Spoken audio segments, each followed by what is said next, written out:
오늘은 귀한 시간, 귀한 말씀을 통하여서 사랑의 신비라는 제목으로 하나님의 귀한 말씀을 함께 나누고자 합니다. 성경은 우리를 향한 하나님의 마음을 사랑이라는 말로 정의합니다. 이 사랑은 부모와 자식, 그리고 형제와 자매, 더 나아가 친구 간의, 남녀 간의 사랑을 초월하는 사랑이라고 말합니다. 이제 이 사랑을 흔히 무조건적인 사랑, 신적인 사랑, 아가페라고 우리는 그렇게 말합니다. 이 사랑은 세상이 주는 것과 같지 않고 사람이 주는 것과 같지 않습니다. 세상이 감당할 수 없고 사람이 감히 예상할 수 없는 방법으로 주님은 우리를 사랑하시는 것입니다. 그래서 예수 그리스도를 통하여 우리를 사랑하시는 그 사랑으로 우리를 구원하셨습니다. 이 사랑받고 있는 인간은 그런데 하나님의 사랑의 수준을 이해하지 못합니다. 이는 마치 사춘기의 자녀가 자신을 사랑하고 있는 부모의 사랑을 바르게 인식하지 못하고 이를 오해하는 것과 같습니다. 그래서 우리는 미성숙하여서 주님의 완전하신 사랑을 바르게 이해하지 못하기 때문에 때때로 하나님이 우리를 사랑하시는 방식에 관해서 우리는 매우 당황스러워하거나 불편함을 느낄 때가 있습니다. 이에 대하여 경건한 목회자였고 말씀에 깊은 묵상을 남겼던 오스왈드 챔버스는 그의 책을 통하여 이렇게 그 내용을 표현했습니다. 하나님은 우리가 채 걸음을 내딛기도 전에 우리를 앞질러 가시기 때문에 하나님의 뜻을 온전히 이해하여 그분의 보조를 맞추는 것은 불가능한 일이다. 이렇게 말했습니다. 이사야 선지자가 말한 대로 하나님의 생각은 우리의 생각과 다르며 하나님의 길은 우리의 길과 달라서 땅이 하늘보다 높음 같이 높기 때문에 우리는 하나님 안에서 하나님이 우리를 사랑하시는 그 방식과 그 길을 이해하기가 어렵습니다. 결국 하나님의 사랑의 방식과 우리의 기대가 다를 수 있기 때문에 때때로 주님의 방식에 대하여 우리는 매우 당황하거나 불편함을 느끼게 되는 것입니다. 이는 구약의 선지자로 부르심을 받았던 엘리야 역시도 마찬가지였습니다. 구약의 선지자들은 대부분 하나님의 영이 임하고 그 후에 하나님의 말씀이 임하여서 프로페테스, 그러니까 하나님을 대신하여 말하는 자로 쓰임을 받았습니다. 엘리야에게도 역시 하나님의 말씀과 영이 임했습니다. 아마도 엘리야는 자신이 하나님의 선지자로 부르심을 받았다는 명확한 사명의 인식을 하며 기대했을 것입니다. 이제 주님의 입으로 천하의 하나님의 말씀을 선포하며 쓰임받을 그 놀라운 역사를 고대했던 것입니다. 그런데 우리의 예상과는 달리 엘리야에게 주님은 다른 방식으로 그의 하나님 안에서의 그 모습을 이루어 가십니다. 열왕기상 17장에 따르면 주님은 엘리야에게 수년 동안 가뭄을 예언하신 직후에 문득 사르밧 과부의 집으로 가라라고 명령하십니다. 그리고는 이렇게 그에게 말씀하십니다. 내가 그곳 과부에게 명령하여 내게 음식을 주리라. 이렇게 말씀합니다. 엘리야 당시에 이제 과부라고 하는 사람들은 경제 능력이 전혀 없는 여성으로서 사회적 최약계층이라고 할 수가 있습니다. 그런데 매우 불편하게도 주님은 엘리야에게 그 과부에게 가서 거기 머물며 거기서 대접을 받으라고 말씀하고 계시는 것입니다. 이 불편한 일은 엘리야가 주님의 말씀대로 순종하면서 더욱 무르익게 됩니다. 사르밧 과부의 집에 엘리야가 당도하였을 때 그 과부는 매우 난색을 표합니다. 그리고 절망하여서 이렇게 말하죠. 남은 양식으로 당신을 대접한 후에 나와 내 아들은 죽겠습니다. 그렇게 말합니다. 우리가 본문을 문자로만 접하기 때문에 이것을 크게 통감하지 못하는데요. 실제로 그 상황에 처해서 이것을 오늘날 우리의 일로 생각을 해보면 이것은 매우 어렵고도 불편한 일입니다. 괜히 주님의 명령대로 과부의 집에 왔다가 대접을 받으려고 했더니 과부가 이토록 절망하는 일을 눈앞에서 보아야 하는 일을 말하는 것이죠. 예를 들어서 기도를 하다가 하나님께 어떤 분이 응답을 받습니다. 아무개 집사님 집에 가서 거기 머물며 그에게 식사 대접을 받으라. 그래서 갔더니 그 아무개 집사님이 너무 힘든 집사님이에요, 삶이. 그러니까 말하기를 내가 하나님의 말씀이라 순종은 하겠는데 내가 이 식사 대접하고 난 죽을 겁니다. 그렇게 얘기하는 걸 눈앞에서 봐야 되는 거예요. 얼마나 이게 어렵고 고단한 일입니까? 뿐만 아니라 한바탕 소동이 지나고 난 뒤에 얼마 지나지 않아 사르밧 과부의 아들이 갑작스럽게 급사하게 됩니다. 이 일을 두고 과부는 엘리야가 자신의 집에 옴으로 생긴 일이라고 판단하게 되는데요. 옛 어르신들이 식구 중에 누군가가 결혼을 한 직후에 집안에 우환이 생기면 집에 사람이 잘 들어와야 한다고 이제 막 들어온 며느리나 혹은 장가온 사위를 탓하는 것과 같이 과부도 바로 자신의 집에 들어온 엘리야를 탓하는 것입니다. 엘리야 때문에 내 아들이 죽었다고 말하고 있는 것이죠. 사실 이 모든 일에 있어서 엘리야는 아무런 잘못이 없었습니다. 그는 다만 하나님의 말씀대로 순종하여서 사르밧 과부의 집에 왔을 뿐이고 그곳에서 주님의 명령대로 대접받으며 머물렀을 뿐입니다. 그러나 엘리야에게 있어서 계속해서 부담스럽고 불편한 상황이 주님의 말씀에 순종하면 할수록 벌어지고 있었던 것입니다. 그러나 이 모든 과정은 주님이 하나님의 선지자 엘리야를 더욱 큰 하나님의 사명자로 세워가시는 사랑의 과정이었습니다. 이 불편하고도 당황스러운 현장 속에서 주님은 먼저 사르밧 과부를 통해서 하나님이 어떤 분이신지를 엘리야에게 경험시켜 주셨던 것입니다. 주님은 엘리야를 통해 사르밧 과부의 집에 가루병에 가루가 끊기지 않고 기름병에 기름이 떨어지지 않는 역사를 이루십니다.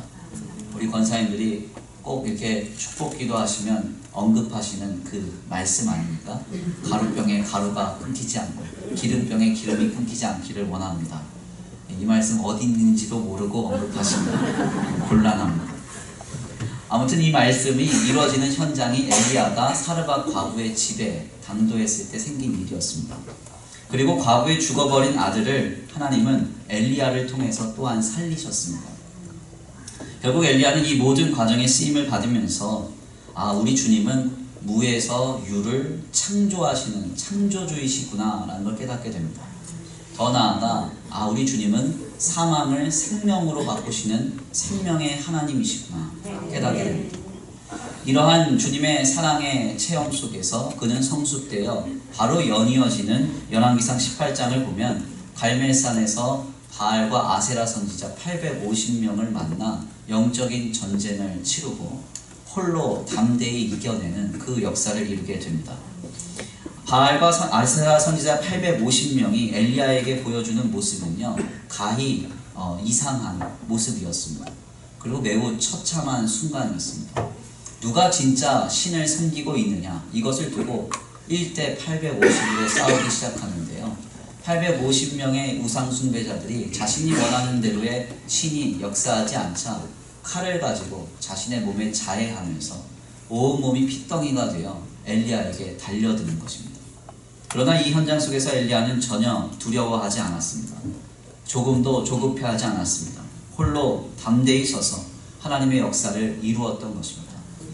어떻게 그가 이토록 성숙할 수 있었습니까? 하나님께서 사르밧 과부라고 하는 처참한 삶의 현장에 보내셔서 그 속에서 주의 사랑으로 그가 성숙되고 하나님의 살아계심을 목도하며 하나님의 거룩한 일을 감당해내는 주의 사랑으로 이루어졌던 것입니다.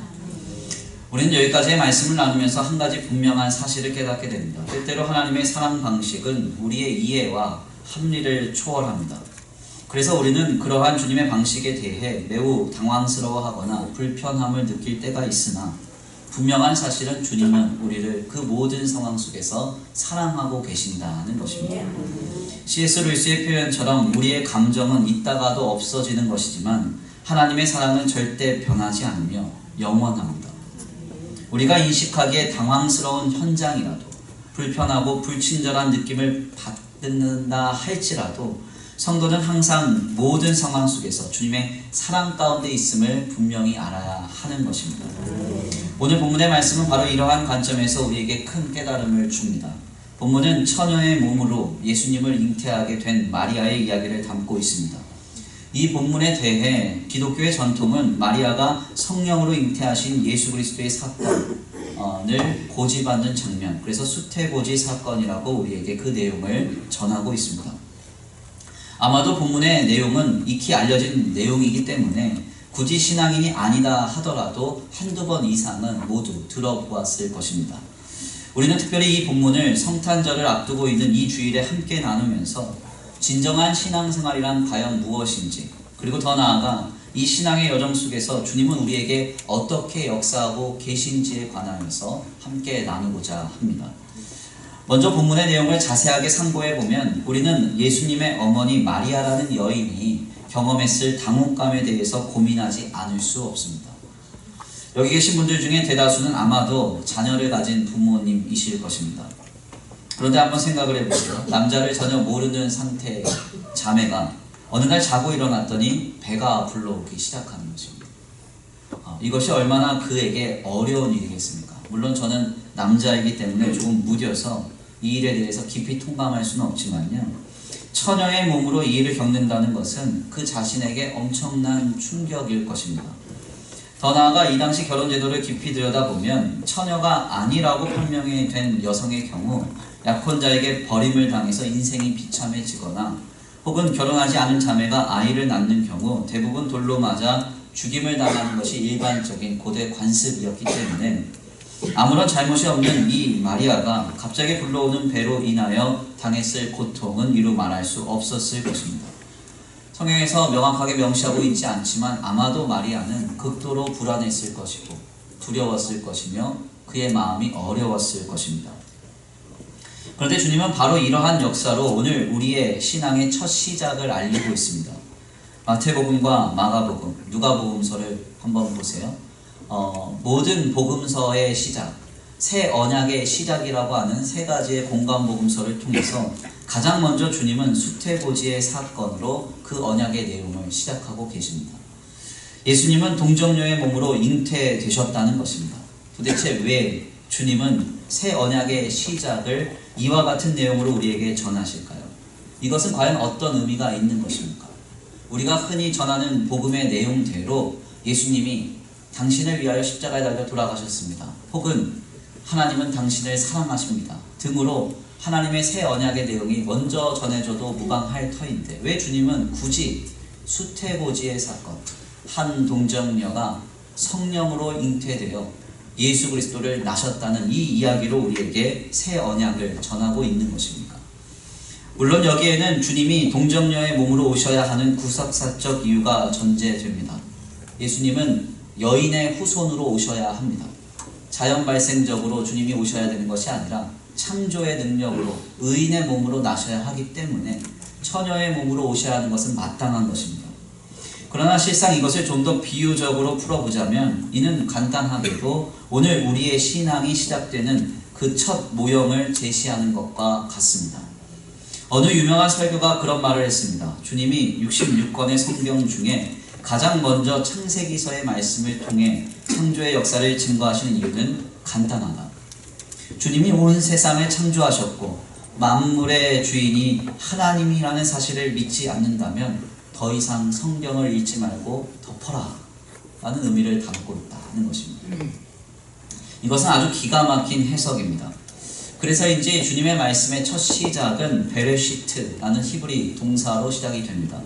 거의 대부분의 문법이 대부분 주어로 그 문법이 시작되는 반면에 하나님의 말씀이 성경의 첫 문장은 동사로 시작됩니다. 베레시트, 창조하셨다. 바라, 태초에 하나님이, 엘로힘, 하나님. 그래서 베레시트 바라 엘로힘이라는 말로 성경이 시작이 됩니다. 하나님은 창조를 선포하시면서 우리에게 하나님의 약속을 전하셨습니다. 창조를 선언하고 계시는 것이고 이것은 우리의 이해나 인정을 바라는 것이 아닌 온전한 선포였던 것입니다. 창조는 이해되지 않는 신비의 영역입니다. 실상 많은 과학자들이 온 세상의 생명 탄생의 시작점을 찾아보려고 갖은 노력을 하고 있지만 이것은 결코 쉽지 않습니다. 지금 있는 현상을 과학적으로는 충분히 설명할 수 있습니다. 그러나 생명의 기원은 여전히 신비입니다. 우리는 바로 이 신비를 주님이 시작하셨다고 믿는 것입니다. 만물의 주인이신 하나님으로부터 시작된 창조, 이 신비를 믿는 신앙으로부터 우리의 믿음이 시작됩니다. 즉 이해나 합리를 바탕으로 한 신앙이 아니라 우리의 신앙을 붙들 때에는 신비가 전제되어야 한다는 것입니다. 그래서 믿음은 바라는 것들의 실상이고 보이지 않는 것들의 증거인 것입니다. 바로 이러한 관점에서 오늘 본문의 말씀 역시도 우리는 같은 내용으로 해석할 수 있습니다. 오늘 우리가 믿는 기독신앙의 뉴 테스트먼트, 새 언약의 시작은 남자를 모르는 여인이 아이를 잉태하는 것으로부터 시작합니다. 어떤 이는 말하기를, 목사님, 동정녀 탄생이 뭐가 중요합니까? 예수님 십자가 지신 게 중요하지. 아니, 목사님, 동정녀 탄생이 뭐가 중요합니까? 하나님이 우리를 사랑하신 것이 중요하지. 아닙니다. 중요해요. 아멘입니다. 아멘. 왜 중요합니까? 우리의 신앙은 신비를 믿는 데서부터 기인되기 때문에 그렇습니다. 이는 오늘 우리의 신앙의 모형을 깨닫게 합니다. 진리인 기독신앙이란 세상적으로 볼 때에는 도대체 이해가 되지 않는 것입니다. 그리고 합리적이며 이성적인 영역의 것이 아닙니다. 더 나아가 어려움과 고통을 당할 수도 있는 위험을 끌어안고 지내는 신비와 같습니다. 마치 처녀가 갑자기 불러오는 배를 붙들고 사는 것과 같다는 것입니다. 이것이 바로 우리의 오늘 신앙생활입니다. 주님은 그러나 이것을 위험이라고 말하지 않습니다. 혹은 고통이라고 말하지 않습니다. 바로 하나님이 이루실 신비의 역사라고 말씀하고 계십니다. 그래서 우리의 신앙생활이란 신비입니다. 마치 처녀가 갑자기 불러오는 배를 붙들고 믿음으로 사는 것과 같은 신비입니다. 하나님의 신비는 신앙의 눈으로 보지 않고서는, 그리고 성경의 시각으로 보지 않고서는 도대체 이해가 되지 않습니다. 그리고 인식조차 되지 않습니다. 그래서 오늘 본문의 말씀 역시도 말씀을 통해서 이해하려고 해야 이것이 이해가 됩니다. 아, 그렇지. 주님이 여자의 후손으로 오셔서 의인의 몸으로 우리를 위하여 십자가의 제사를 지냈을 때 그것이 완전한 제사, 단 한 번의 제사, 영원한 제사가 되어 우리에게 영원한 속죄의 역사를 이루는구나. 그렇게 깨닫게 되는 것입니다. 성경의 시각, 신앙의 눈으로 보지 않고서는 하나님의 신비는 결코 이해되지 않습니다. 때때로 그래서 세상은 우리를 매우 미련하게 여기고 답답하게 여기기도 합니다. 그러나 우리는 믿음의 눈으로 우리의 신앙을 보기 때문에, 그리고 성경의 시각으로 우리의 삶을 감당하기 때문에 주님의 신비를 붙들고 마땅히 신앙으로 살아가게 되는 것입니다. 그런데 10가지의 말씀을 나눌 때 문제 한 가지가 있습니다. 중요한 점은 이 신비를 붙들고 사는 삶이 그러하지 쉽지 않다는 것입니다. 마치 동정녀 마리아가 예수 그리스도를 잉태케 되었을 때 그녀가 느꼈을, 그리고 그녀가 경험했을 당혹감과 수치, 불안과 염려, 이 모습을 가지고 살아가는 것이 바로 우리의 신앙이라는 것이죠. 신앙이라는 이유 때문에 우리를 힘겹게 만드는 일이 종종 생기곤 한다는 것입니다. 서두에 말씀을 드린 대로 하나님의 방식은 때때로 우리의 기대와 다릅니다. 그러니 마땅하게도 이 신비의 영역인 신앙으로 인해서 우리는 종종 당황하거나 마음이 어렵게 된다는 것입니다. 그러나 우리가 끝까지 하나님을 향한 믿음과 신앙으로 승리할 수 있는 이유가 있습니다. 그 이유가 무엇입니까? 바로 하나님이 이 신비의 신앙을 붙들게 하시는 은혜를 베풀어 주신다는 겁니다. 우리를 사랑하신다는 것입니다. 하나님의 사랑으로 돌보사 이 신앙의 신비를 끝까지 붙들게 하십니다. 이는 오늘 본문 말씀에서도 주님의 신비를 붙들어야 하는 마리아에게도 역시 마찬가지였습니다. 마리아는 처녀의 몸으로 불러오는 배를 보면서 심히 당혹스러웠을 것입니다. 그런데 바로 그때 주님이 하신 일이 무엇입니까?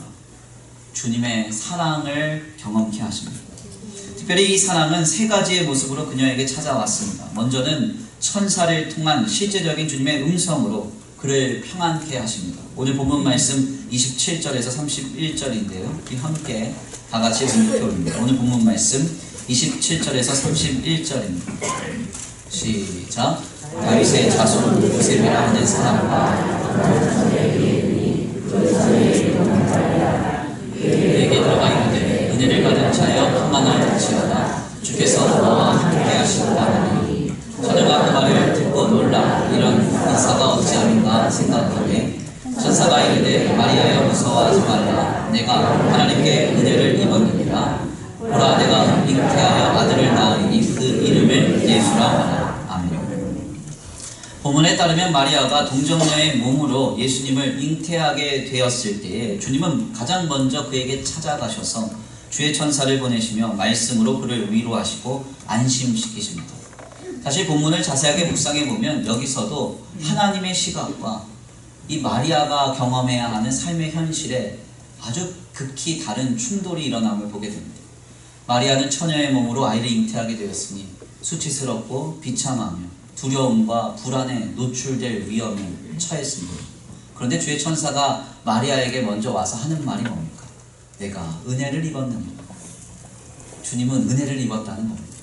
이렇게 위험한데, 이렇게 불안한데 주님은 이것이 은혜라고 말하고 계십니다.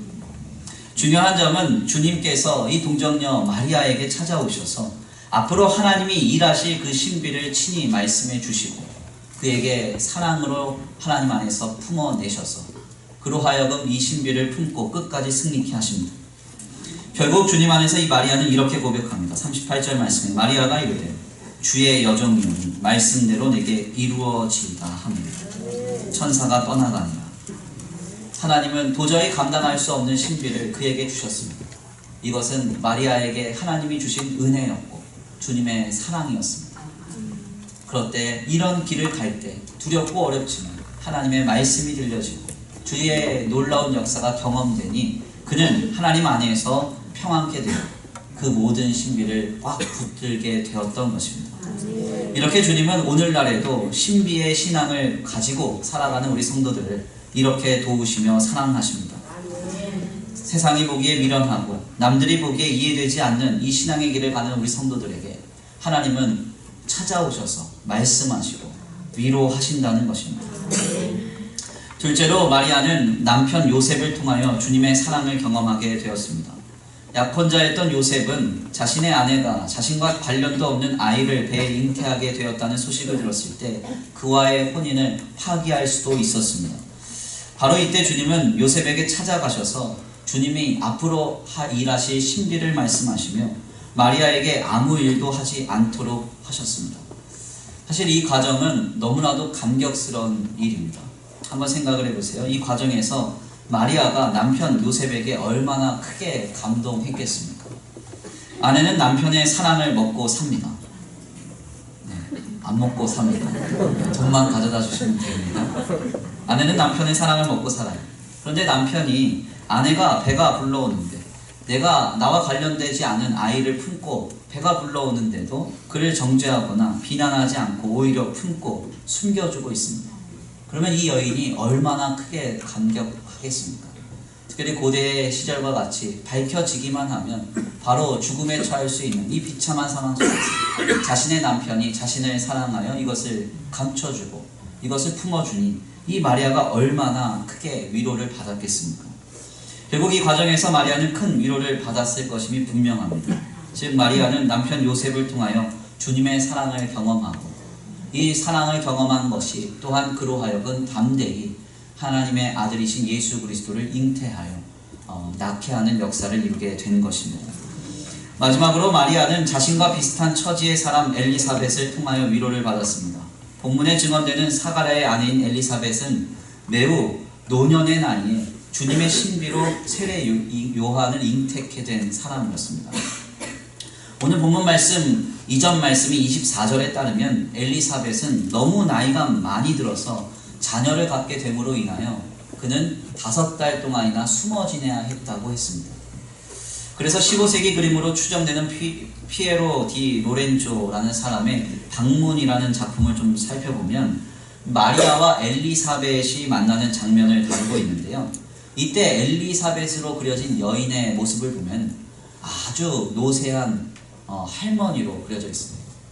그러니까 오늘 이 앞에 계신 우리 진 권사님이 임신을 하십니다.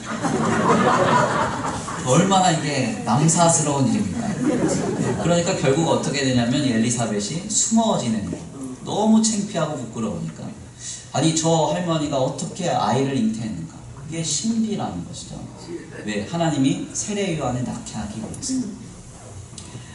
그러니까 엘리사벳 역시도 남에게 흉이 될 만큼 늙은 나이에 아이를 가졌다는 것입니다. 이것은 세례 요한을 낳게 하시는 주님의 신비였습니다. 그런데 주님은 이 엘리사벳과 마리아를 만나게 하십니다. 이 둘이 서로 조우하게 되는 것입니다. 결국 이 둘은 만나 같은 처지에 서로를 바라보며 위로를 받게 됩니다. 그리고 오늘 본문 말씀을 살펴보면 마리아는 이 엘리사벳을 만나서 얼마나 위로를 받았는지 찬가를 부르면서 하나님이 하실 일을 노래하고 있는 것입니다. 즉 마리아는 자신과 똑같은 신비로 인하여 숨어 지내고 있는 엘리사벳을 만남으로 주님의 사랑을 경험한 것입니다. 이러한 부분은 바로 오늘 신앙의 신비를 지니고 부단히 애쓰며 견인하는 인생을 살아가는 우리에게 동일하게 역사하시는 주님의 모습을 발견하게 합니다. 오늘 우리는 신앙의 길을 걸어갑니다. 이것은 세상이 이해할 수 없는 길이고 사람이 이해할 수 없는 길입니다. 그런데 주님은 마리아처럼 우리를 사랑으로 돌보시고 주님의 사랑을 경험케 하셔서 이 신앙의 신비를 붙들게 하십니다. 때때로 주님은 우리에게 직접 찾아오셔서 말씀하심으로 우리를 위로하십니다. 기록된 말씀인 성경을 통해서, 선포된 말씀인 설교를 통해서, 감동된 말씀인 성령의 감동을 통해서 지금 주님은 우리에게 주의 사랑을 베풀고 계십니다. 또한 때때로는 가장 위로를 받고 싶은 대상을 통해서 우리에게 주의 사랑을 경험케 하십니다. 자녀의 기쁜 소식을 통해서, 남편의 사랑, 배우자의 사랑을 통해서, 더 나아가 내가 인정받고 싶은 어느 누군가를 통해서 주님은 주님의 사랑을 경험케 하십니다. 더 나아가 자신과 같은 처지의 사람을 통해서 주님은 신앙의 신비로 몸부림치는 성도들에게 사랑을 베풀어 주십니다. 성도의 교제 가운데 함께 지내보세요.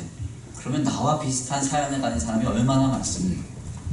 그래 그 사람이 내게 와서 기도해주고 나에게 권면해주고 아멘입니까? 나를 섬겨주죠. 그래서 우리는 같은 처지의 사람을 통해서 또한 주님의 사랑을 때때로 경험하게 되는 것입니다. 저는 목회 현장에서 이것을 뼈저리게 느낍니다. 신실한 신앙인으로 살아간다는 것이 얼마나 고되고 어려운 일입니까? 세상이 알아주지 않고 비신앙인들의 무시를 당하며 또한 교회 공동체 가운데 함께 있지만 믿음의 눈이 없으므로 신앙의 신비를 이해하지 못하는 사람들의 각종 판단과 정죄를 겪어가면서 몸부림치는 길이 바로 우리의 신앙의 길입니다. 이 길에서 어려움을 당할 때 때때로 우리는 신앙을 내려놓고 싶을 때가 있습니다. 내 성질대로 하고 싶죠. 내 뜻대로 하고 싶고, 그렇죠? 내 정욕대로 하고 싶은 순간이 얼마나 많습니까? 그러나 신앙은 신비이기 때문에 이를 이해하지 못하는 사람은 우리는 긍휼히 여겨야 됩니다. 그리고 그 사람들을 더 사랑해야 돼요. 섬기며 몸부림치면서 이 길을 가는 것입니다. 중요한 점은 무엇입니까? 주님이 이 신앙의 신비를 붙들고 처녀가 배가 불러오는 것 같은 당혹감과 수치스러움에 당황하는 우리를 결코 내버려 두시지 않는다는 것입니다. 반드시 위로하시고 주님의 사랑으로 우리를 돌보십니다. 때때로 직접 우리에게 말씀으로 찾아오십니다. 그래서 주님의 사랑을 확인시켜 주십니다. 때때로 가장 내가 사랑받고 싶어하는 대상을 통해서 주님의 사랑을 확인시켜 주십니다. 때때로 나와 비슷한 처지에 있는 사람들을 만나서 사랑받게 하십니다. 이것이 신앙의 신비를 붙들고 살아가는 성도에게 임하는 하나님의 역사인 것입니다. 저는 요 근래 주님의 사랑을 통해서 다시금 새 힘을 얻고 있습니다. 주님은 제게 말씀을 주십니다. 특별히 제가 칼럼에도 잠깐 남겨드렸지만 요 근래 창세기 1장에서 3장을 다시 읽고 있습니다.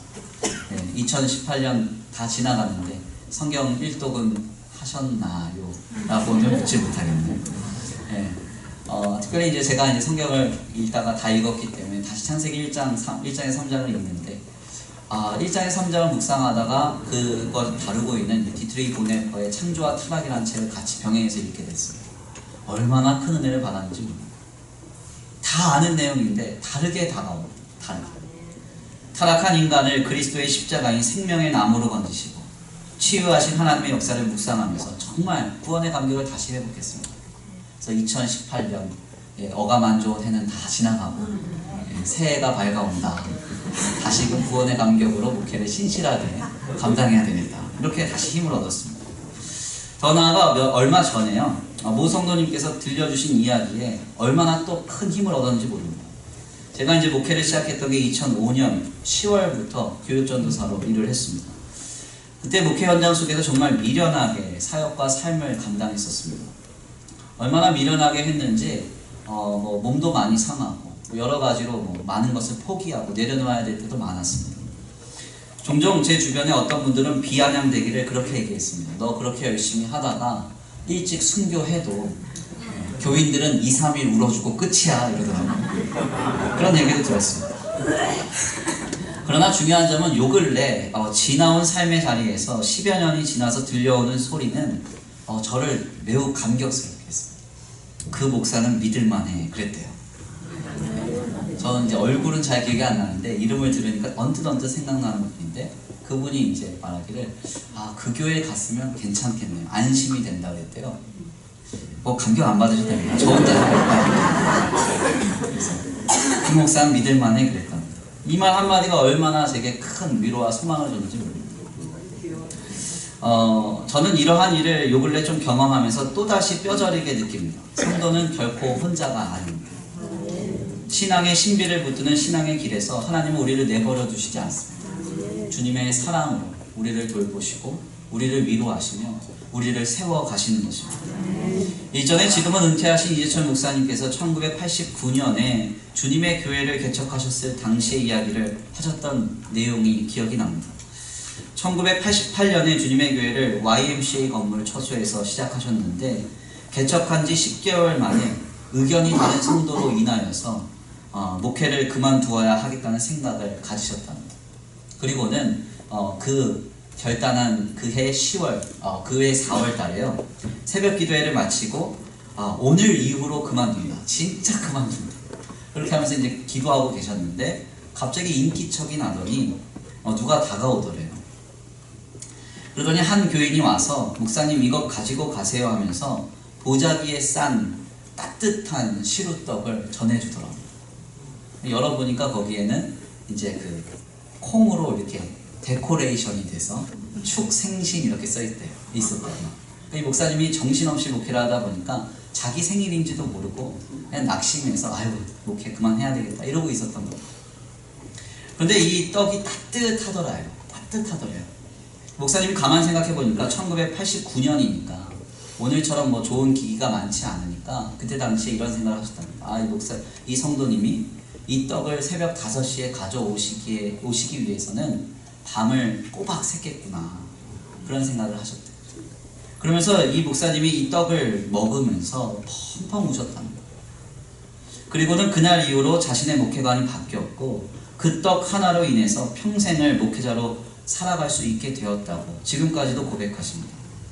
목회를 포기하려고 했던 한 목회자에게 전해진 따뜻한 떡 하나가 주님의 사랑이 되어서 그를 치유하고 회복시킴으로 다시금 신실한 목회자로 살아갈 힘을 얻게 한 것입니다. 물론 이런 말씀을 들으면 목사님 떡 가져오라고 하나 보다 그런 분이 계시는데, 저는 분명히 밝힙니다. 저는 떡을 굉장히 싫어합니다. 네. 떡은 먹기가 어려워요. 떡을 가져오라는 말씀이 아니라 따뜻한 성도의 그 사랑이, 서로의 사랑의 돌봄이 한 사람을 회복시킬 수 있다는 것입니다. 주님의 사랑은 이러한 방식으로 신앙의 신비를 우리로 붙들게 하십니다. 때때로 마리아가 주의 천사를 통해 경험한 것처럼 그것은 살아계신 주님의 음성을 통해서일 수 있습니다. 때때로 그것은 마리아가 남편 요셉을 통해 경험한 배려를 통해서일 수 있습니다. 때때로 그것은 마리아가 같은 신비를 경험하고 있는 엘리사벳과 만나는 그 장면을 통해서, 그 사건을 통해서일 수 있습니다. 분명한 사실은 우리는 세상이 이해할 수 없고 인정할 수 없는 신앙의 신비를 주님의 사랑을 통해서 끝까지 붙들며 감당하게 될 것이라는 사실입니다. 이러한 주님의 사랑은 우리에게 이미 허락되었습니다. 우리 곁에 가까이 있습니다. 특별한 일이 있어요. 특별한 공급과 혜택, 특별한 행운이 있어요. 주님이 나를 사랑하시는구나. 그게 아니라 우리에게 들려지는 하나님의 말씀, 우리 곁에 있는 사랑의 돌봄으로, 누군가의 헌신과 수고로 우리는 주의 사랑을 경험하고 신앙의 신비의 길을 걸어가게 될 것입니다. 그 역사의 주인공 되시기를 간절히 축원합니다. 말씀의 결론을 맺겠습니다. 이제 며칠 뒤면 성탄절입니다. 성탄절기는 예수 그리스도께서 오심을 감사하는 교회의 절기입니다. 우리는 그 예수 그리스도의 오심의 사건을 통해서 우리의 신앙의 모형을 발견합니다. 우리의 신앙의 첫 모형은 무엇입니까? 마리아가 동정녀의 몸으로 예수 그리스도를 갖게 되는 신비의 영역을 믿는 것입니다. 하나님이 하시는 일을 믿고 바라는 것입니다.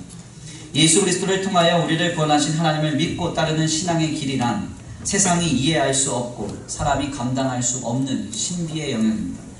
우리는 때때로 이 신비인 신앙을 붙듦으로 인하여 세상의 손가락질과 무시를 당할 수도 있고 때때로 신앙의 신비로 인하여 당혹감과 불편함을 경험할 수도 있습니다. 그러나 분명한 사실은 변치 않는 주님께서 이 신앙의 길에 서 있는 우리를 사랑으로 돌보실 것이라는 사실입니다. 사랑으로 이 신앙의 길을 넉넉히 이기게 할 것이라는 사실입니다. 말씀을 통해서 때때로 실제적으로 다가오는 만남과 교제를 통해서 섬김을 통해서 우리를 위로하시고 사랑으로 돌보실 주님을 기대합니다. 이 놀라운 사랑의 주인공, 이 신비의 주인공, 승리의 주인공 되시기를 간절히 축원합니다. 우리 귀한 시간 귀한 말씀 붙들고 함께 기도 올려드리겠습니다. 찬양의 가사를 생각하시면서 함께 기도하시겠는데요. 사랑의 종소리 우리 함께 고백하겠습니다. 찬양의 가사를 생각하시면서 고백합니다. 주께 주소모아 미나니 크신 은총 베푸사. 지금 하나님이 우리에게 베풀어 주시는 사랑의 종소리가 우리를 감싸 우리를 새롭게 하며 치유하고 회복하게 되기를 바랍니다. 말씀하시는 하나님 만나게 하소서. 교제케 하시는 하나님 만나게 하소서. 섬김받는 아버지 그 모습을 통하여 주님의 사랑을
은혜가 많으신 하나님 감사합니다.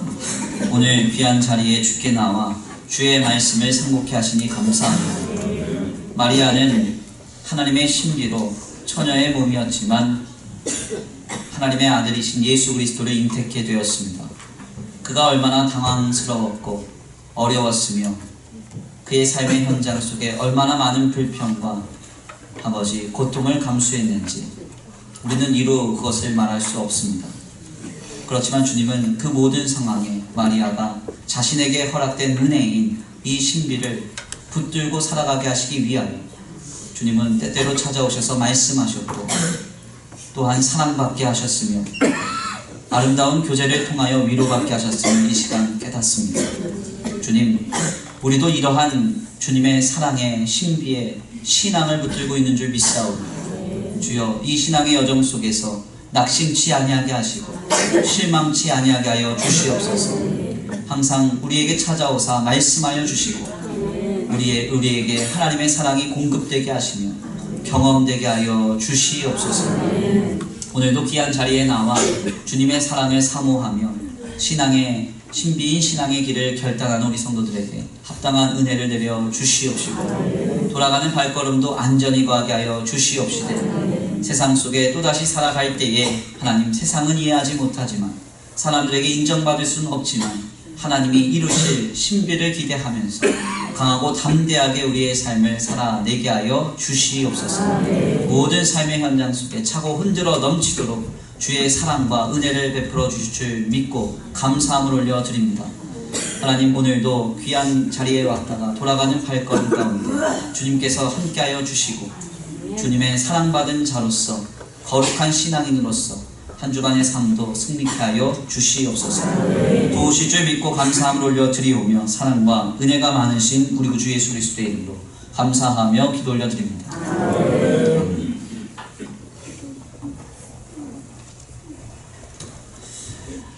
여호와는 내게 복을 주시고 너를 지키시기를 원하며 여호와는 그의 얼굴을 내게 비추사 은혜 베푸시기를 원하며 여호와는 그 얼굴을 내게로 향하여 드사 평강 주시기를 원하노라.